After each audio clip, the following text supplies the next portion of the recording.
Hello, incandescent friends. Coach James here. I wanted to make a quick response to the survey, to the feedback, and I thought it would just be easier to talk about it as opposed to typing this all out because nobody would read all of that. So hopefully you watch this. Also, tomorrow's my birthday. Don't look at the workout, just show up. It's for certified CrossFit circus monkeys. You will love it.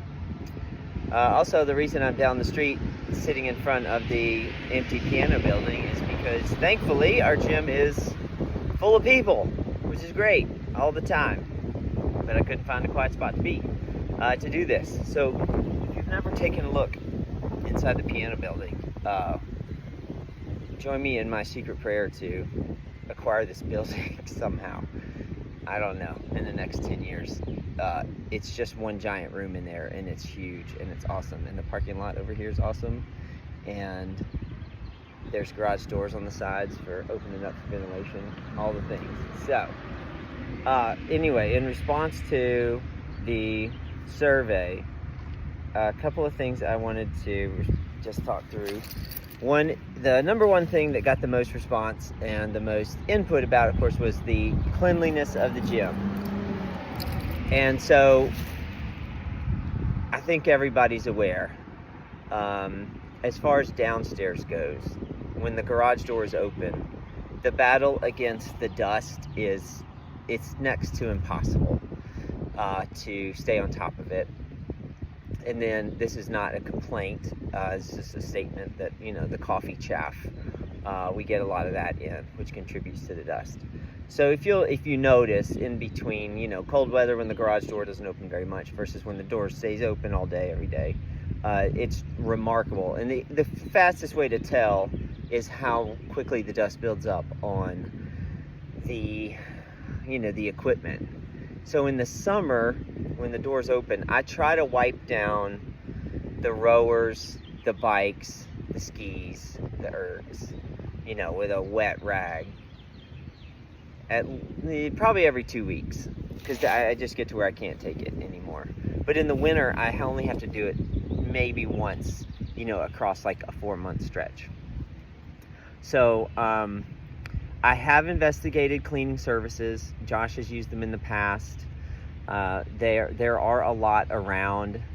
It's just really expensive to have an overnight crew come in. And the times that we've tried it in the past, we've never been happy with the results. So that's not to say that we couldn't find something.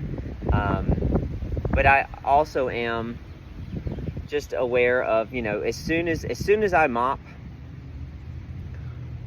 within an hour, footprints are in, and then there's chalk on the floor, and then it doesn't look like anything has ever happened. So I appreciate your feedback there, sympathy there.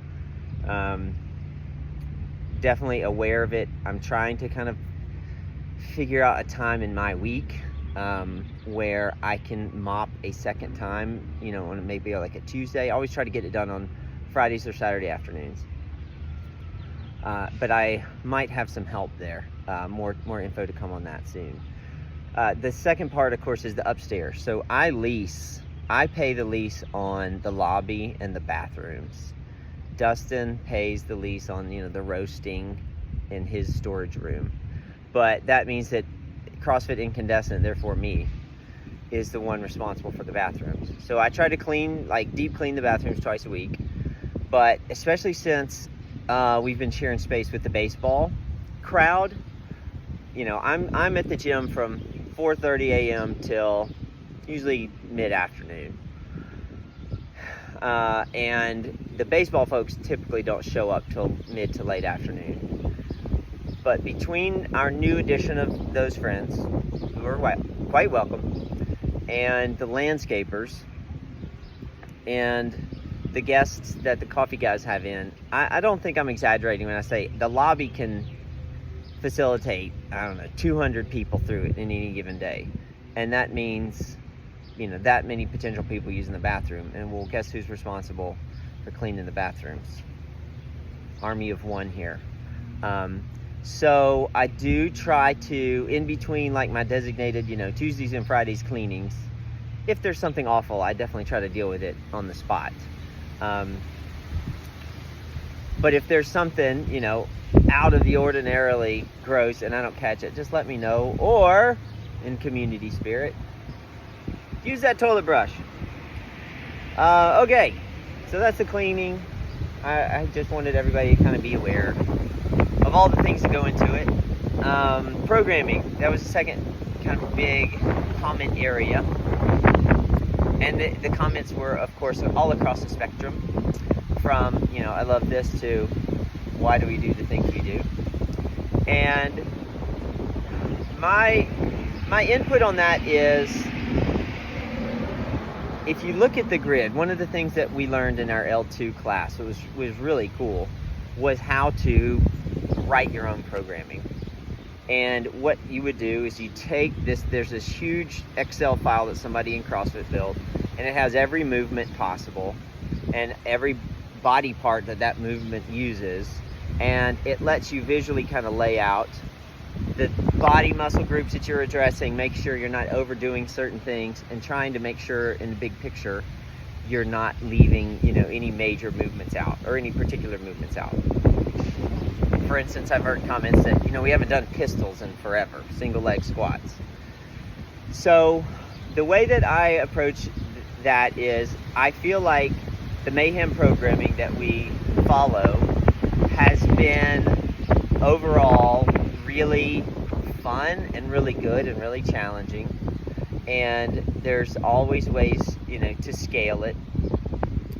It's felt to me very CrossFit-y, with some some known things, but also throwing some oddball things in there from time to time. The odd object run comes to mind that we did last fall. I think I ran a 400 with a bench. So stuff like that does pop up. But now that I feel like, so we're in June here, I feel like I have so much of the thinking about how to run the gym day to day kind of on lock. I do have a little bit more room in my brain to be creative, and it's been such a blessing to have the programming, day in and day out done for us. I do not have the bandwidth to write our programming right now, but I have been able to make adjustments as we've gone. So for instance, last week or 2 weeks ago, when we did those field day events, right, threw those in. Obviously tomorrow, my birthday workout. But going forward, I am going to just keep tweaking and adjusting. And over the past couple weeks, you may or may not have noticed or picked up on it, but I've definitely made adjustments to things to make them make more sense for us and for our equipment, which brings me to another comment area, which was the equipment overall. I have been able to add the plates as we've gone. I've gotten some new barbells. Next up are more dumbbells. I'm very aware of the need for more 15s and 25s. Truthfully, I'm not quite sure where I'm going to put them yet. If we have, 8 or 10 new sets of dumbbells, we really don't have the shelf space for them, so I'm trying to figure that piece out. But thank you for that feedback. It's always helpful. Also, I do have on my radar, I know our med balls a lot of them are really sad. So that will be another area of, slowly replacing things. So the only other thing I really wanted to kind of touch on was, our coaching, we really, really, really care. I hope you all know that. We are always reminding ourselves as coaches and reminding each other as coaches to be as thoughtful as possible about being intentional, pointing things out, trying to give everybody a takeaway each day. Some days it's a little harder than others, depending on the workout. Like if you're just going to get on the bike and then do, one more movement, something like that, there's less quote unquote pointers to give. But we're all aware as coaches of your desire to be coached. And so I hope that you see us being super intentional about just day-to-day class, trying to keep things on track while having fun, while realizing that this is completely a voluntary operation on your behalf, and that you all love each other, and that you love to talk to each other, and all those things make this place great and make it what it is. And we don't want to shut any of that down while still trying to keep the wheels on the schedule. So, you know, it's a balancing act, but we as coaches definitely want to help you be better, and that's why we're there. So I hope you will see, you know, a renewed excitement around that in the coming months. The last thing I wanted to mention was just, you know, the stuff for sale upstairs. I appreciate you all supporting the gym in that way. It does make a difference. But at the same time, I keep the margins low on a lot of stuff for sale on purpose. Some instances just because if I did a 50% markup on some of this stuff, it would be, you wouldn't buy it. So the margins are low. All that being said, please do try to remember to pay for your stuff when you grab it. It makes a big difference, especially if you know, forget 2 or 3 or 4 things in a row. Then basically the margins like disappeared on the next, you know, 5 things that I sell. So that's a humble request. Please be thoughtful about that as you are moving throughout your day.